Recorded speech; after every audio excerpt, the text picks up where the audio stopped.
Ismim Azamat, yoshim 38da. 2004-yildan beri moy sotaman. Moy sohasiga o'z kirib kelishimga sabab bo'lgan narsa, adamlar moy sotardilar. Aytdi, endi mana bunaqa idishli moylar bor-ku, O'zbekistonga endi kirib kelishni boshlagan. Undan oldin oddiy bochkali, AS8, M8 mana shunaqa moylar quyilardi mashinaga. Endi o'sha 94larda uyda kitoblar bo'lardi. Endi shu o'qib yurgan paytimda maktabda kitoblardan o'qib, ko'rib yurardim. Moy to'g'risida, mashina to'g'risida. Endi ular Toyota'da ishlaganlar, zapchastam sotishgan, boshqa narsalar ham.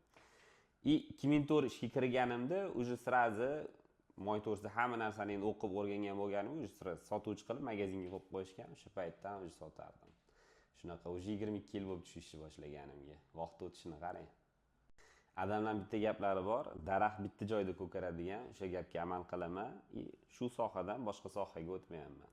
Menga obuna bo'lib qo'ysanglar, moy to'g'risida, yo o'zimni hayot yo'lim davomida olayotgan tajribalarim, o'rganayotgan narsalarim to'g'risida sizlarga foydali ma'lumotlar berib boraman.